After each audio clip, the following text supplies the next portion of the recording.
Hello friends, GK गुरुजी अड्डा के YouTube platform पे मैं शैलेश आप सभी का हार्दिक स्वागत करता हूं।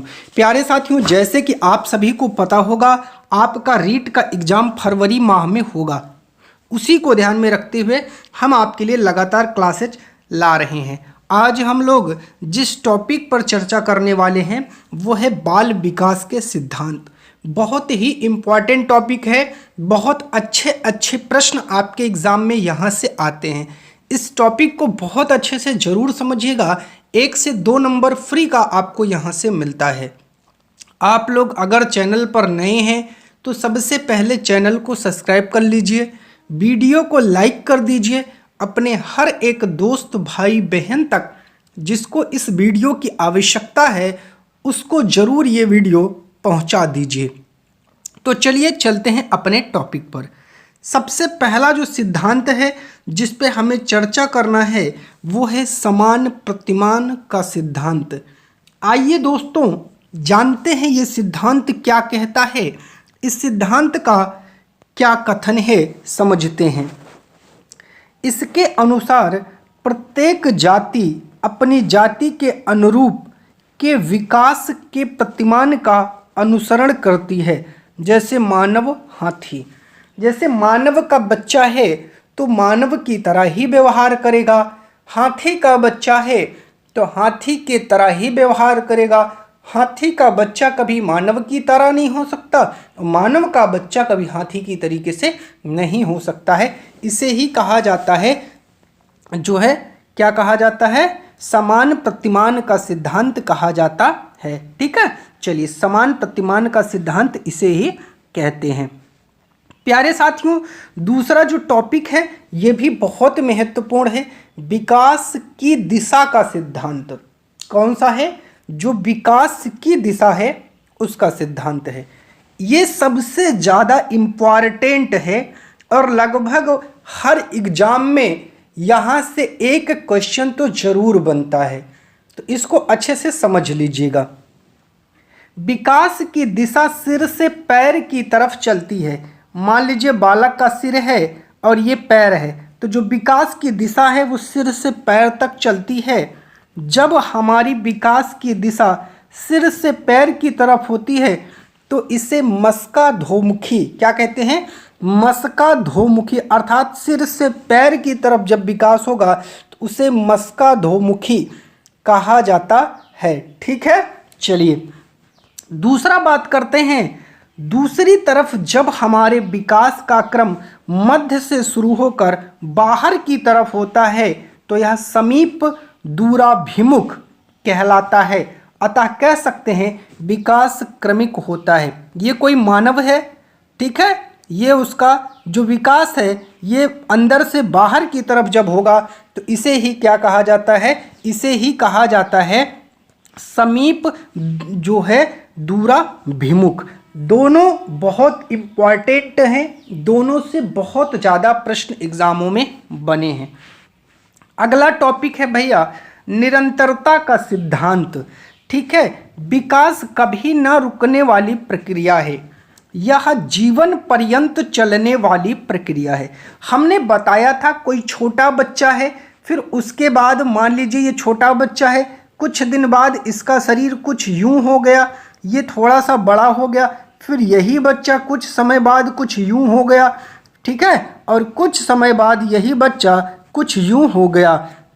अर्थात जो विकास आप देख रहे हैं, ये विकास जो आपको दिख रहा है इसका क्रम कैसे है, तो ये परिवर्तित हो रहा है।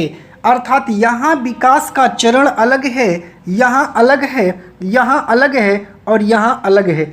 यहाँ जो बच्चा होगा शायद कुछ पढ़ना लिखना जानता होगा, समझ बहुत ना बराबर होगी, चीज़ों के लिए जिद करेगा, जबकि यहाँ जो बच्चा होगा थोड़ा सा समझदार होगा, माता पिता का कहना मानेगा, थोड़ा समाज के प्रति जागरूक होगा। इस अवस्था का जो बच्चा है वो थोड़ा समाज में ज़्यादा एक्टिव होगा, अपने आप को जो है समाज से ज़रूर जोड़ने का प्रयास करता है। और ये सबसे जो अंतिम अवस्था है जहाँ मनुष्यता अपने चरम पर होती है, ये वो अवस्था है जहाँ लोग हर चीज़ों से निवृत्त हो जाते हैं, अर्थात वो सारी जानकारियों से मुक्त होने की कगार पर रहते हैं। ये स्टेजेस चलती हैं। तो निरंतरता का सिद्धांत है, अर्थात विकास कभी रुकता नहीं। जन्म से लेकर के ये मृत्यु की जो अवस्था है, जो वृद्धावस्था है, अंतिम अवस्था तक चलने वाली प्रक्रिया है। तो सिंपल सा जान लो, जब बच्चा माँ के गर्भ में आता है उस समय से लेकर जब तक उसकी मृत्यु हो जाती है तब तक विकास चलता रहता है। ठीक है, चलिए आगे बात करते हैं। अगला है जो इम्पॉर्टेंट है, क्या है? सामान्य से विशिष्ट क्रियाओं का सिद्धांत। क्या है भैया? सामान्य से विशिष्ट क्रियाओं का सिद्धांत। हमारा विकास सदैव सामान्य से विशिष्ट क्रियाओं की ओर चलता है, ना कि विशिष्ट से सामान्य की ओर। जैसे उठना, बैठना, चलना और दौड़ना। कोई छोटा बच्चा है ये, और मैं कह दूं ये सबसे पहले दौड़ना शुरू कर दे, तो क्या ये संभव है? नहीं भैया, पहले उसे उठना आना चाहिए। उठना सीखेगा तो फिर धीरे धीरे वो बैठना सीखेगा। जब बैठना सीख जाएगा तो उंगली पकड़ के चलना सीखेगा, और जब उंगली पकड़ के चलना सीख जाएगा तब धीरे धीरे सहारे से दौड़ेगा, फिर कुछ समय बाद स्वयं से दौड़ेगा। इसे क्या कहते हैं भैया? इसे कहते हैं कि सामान्य से विशिष्ट की ओर जाएगा। उठना, बैठना, चलना, दौड़ना। तो उठना सामान्य है, फिर उससे आगे की प्रक्रिया है बैठना, उससे आगे की प्रक्रिया है चलना, उससे आगे की प्रक्रिया है दौड़ना। ठीक है, चलिए आगे बात करते हैं पूर्वानुमान का सिद्धांत। ठीक है, पूर्वानुमान का सिद्धांत। विकास पूर्वानुमान होता है, क्योंकि हम पहले ही अनुमान लगा लेते हैं कि विकास किस दिशा में होगा सबसे ज़्यादा। कोई बच्चा है, बात को समझिए, ये हमेशा कोई रिंच ले लेगा, कुछ पेचकस ले लेगा, कोई बोर्ड खोलेगा, कोई खिलौना तोड़ेगा, उसको खोलेगा, उसको जोड़ेगा, तो हम एक अनुमान लगाते हैं कि इसका जो विकास होगा वो इंजीनियर बनेगा। कोई बच्चा है, पढ़ने में बहुत तेज है, जो पूछो तुरंत जवाब देता है, जजमेंट बहुत अच्छे अच्छे लेता है, तो हम कहते हैं आगे चल के कोई बड़ा अधिकारी बनेगा, कोई बड़ा ऑफिसर बनेगा। तो इसे बोलते हैं पूर्वानुमान का सिद्धांत। चलिए अगला है एकीकरण का सिद्धांत। ये क्या है आइए जानते हैं। बच्चों में एकीकरण का गुण पाया जाता है जब हम किसी एक काम को करने के लिए अपने हाथ और पैर को एक साथ मिलाकर काम करते हैं, एकीकरण कहलाता है। आप देखते होंगे एकीकरण का गुण समझना तो ऐसे समझिए, आप अपने हाथ से कोई रस्सी पकड़िए, मान लेते हैं, समझाता हूँ, ये एक बच्चा है और ये है आप। ठीक है, आपने क्या किया, रस्सी है ये, दोनों लोग अपनी अपनी तरफ खींचिए।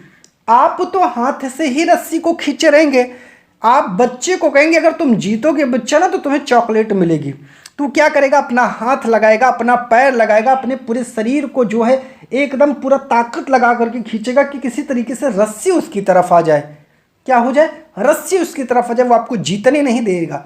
अर्थात अपना हाथ यूज करेगा, अपना पैर यूज करेगा, अपना सर भी यूज कर लेगा, अर्थात प्रत्येक चीज जितना इस्तेमाल हो सकती है उन सब का इस्तेमाल कर लेगा आपको हराने के लिए। इसे ही कहते हैं एकीकरण का सिद्धांत, या एकीकरण का जो गुण होता है याद रखिएगा। अर्थात हाथ, पैर, शरीर का जो अंग है, जैसे मस्तिष्क का, सबका एक साथ यूज ले आ लेना, यही एकीकरण कहलाता है। चलिए आगे बात करते हैं। अगला है व्यक्तिगत विभिन्नता का सिद्धांत। मोस्ट इंपॉर्टेंट है भैया। बच्चों का विकास व्यक्तिगत भिन्नता के अनुसार चलता है। किसी में विकास की गति तेज तो किसी में कम। दो बच्चे हैं, चलिए बात को समझिए, दोनों एक ही महीने में पैदा हुए हैं। ठीक है, दोनों एक ही महीने में पैदा हुए, इसकी लंबाई कम है, इसकी लंबाई ज़्यादा है। ये पढ़ने में कमज़ोर है, ये पढ़ने में बहुत तेज है। ये जो है थोड़ा सा मोटा है, ये बहुत पतला है। मुझे बताइए, क्या ये जो है मैथ बहुत तेज है, इसकी हिंदी बहुत तेज है। अब आप मुझे बताइए, क्या विकास की गति दोनों में समान है? नहीं, समान नहीं हो सकती है। विकास की गति दो बच्चों में समान हो ही नहीं सकती। Class 5th, 4th, 3rd, 2nd, चाहे जिस क्लास को देखेंगे, क्या सब बच्चों की लंबाई एक जैसी है? सब बच्चों का जो मेंटली लेवल है वो एक जैसा है? सारे बच्चे गणित एक जैसे हल करते हैं? सबको टेबल एक बराबर याद है? असंभव है, हो ही नहीं सकता। इसीलिए सबका चेहरा एक जैसा है? नहीं हो सकता। सब एक जैसे ही कपड़े पहनेंगे? नहीं हो सकता, क्योंकि व्यक्तिगत विभिन्नता का सिद्धांत कहता है कि क्या होता है, जो विकास की गति है वो किसी में तेज होगी तो किसी में मंद होगी। जरूर इस टॉपिक को याद रखिएगा। चलते हैं अगले टॉपिक पर।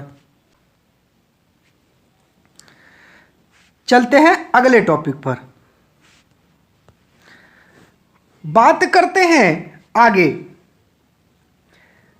बच्चों के विकास में इंडिविजुअल डिफरेंसेस, हेरिडिटी और इन्वायरमेंट की पारस्परिकता पर डिपेंड करता है। इन्हीं दोनों की वजह से इंडिविजुअल डिफरेंसेस होते हैं। जो व्यक्तिगत विभिन्नता है, इसका मतलब होता है व्यक्तिगत विभिन्नता या व्यक्तिक विभिन्नता, वो हेरिडिटी, इन्वायरमेंट, वंशानुक्रम और पर्यावरण पर दोनों निर्भर करते हैं, याद रखिएगा। ठीक है, हमारी इंटेलिजेंस, मोटिवेशन, इंटरेस्ट अलग अलग होता है, मोस्ट इंपॉर्टेंट है। भाई किसी बच्चे को टॉफ़ी खाना अच्छा लगता है, किसी को नमकीन खाना अच्छा लगेगा, किसी को चॉकलेट, किसी को सेब, किसी को केला, किसी को मिठाई, किसी को नमकीन, किसी को मैथ अच्छी लगती है, किसी को हिंदी, किसी को इंग्लिश, किसी को साइंस, किसी को कुछ भी नहीं अच्छा लगता, किसी को सिर्फ खेलना अच्छा लगता है। तो जो हमारी इंटेलिजेंस है, जो हमारा मोटिवेशन है, जो हमारा इंटरेस्ट है, ये अलग अलग होता है। आगे बात करते हैं अगले टॉपिक पर। वर्तुलाकार बनाम रेखीय प्रगति का सिद्धांत ये क्या कहता है? विकास कभी भी एक रेखीय नहीं होता, मतलब वह कभी भी सीधी रेखा में नहीं चलता। कभी उसकी गति धीमी तो कभी उसकी गति तेज। हम कहते हैं कि विकास ऐसे हो जाए, नहीं है। विकास कभी ऐसे, कभी ऐसे, कभी ऐसे, कभी ऐसे, कभी ऐसे, कभी ऐसे, कभी ऐसे, अर्थात उसकी गति जो है वो कभी तेज होती है तो कभी धीमे होती है। हम कह सकते हैं ये इंपॉर्टेंट टॉपिक है, याद रखिएगा। अगला पॉइंट है, अगला है अंतर संदर्भित विकास का सिद्धांत क्या कहता है? जैसे शारीरिक, बौद्धिक, संवेगात्मक, सामाजिक, अन्य प्रकार के विकास अंतर संबंधित और परस्पर निर्भर रहते हैं, याद रखिएगा। ठीक है, तो इस टॉपिक से जरूर 2 प्रश्न आपके एग्जाम में आएंगे। बहुत अच्छे तरीके से इस टॉपिक को पढ़िएगा, बहुत ही इंपॉर्टेंट टॉपिक है। ठीक है, चलिए तो प्यारे साथियों, इस टॉपिक को अब हम लोग यहीं पर रोकते हैं। हमने कहा था एक छोटा टॉपिक एक दिन में आपको कवर करवाऊंगा। ये टॉपिक आपके लिए बहुत महत्वपूर्ण है, बहुत इंपॉर्टेंट है, बहुत अच्छे तरीके से इसको पढ़ लीजिएगा। इससे संबंधित कोई भी डाउट होगा जरूर पूछिएगा, कोई भी समस्या होगी कमेंट करिएगा, आपको हर समस्या का समाधान मिलेगा। आपकी तैयारी में जितनी हेल्प हो सकती है वो सभी हेल्प कराई जाएगी, सारी हेल्प निःशुल्क रहेगी, याद रखिएगा। चैनल पर नए हैं तो सब्सक्राइब करिएगा, वीडियो को लाइक करिएगा, अपने हर एक दोस्त, भाई, बहन, परिवार के हर एक सदस्य तक जिसको भी इस वीडियो की आवश्यकता है उस तक इसको पहुंचा दीजिएगा। यही आपके लिए सबसे इम्पॉर्टेंट है। ठीक है दोस्तों, तो आज के लिए बस इतना ही। चैनल पर जुड़ने के लिए आप सभी का बहुत बहुत धन्यवाद।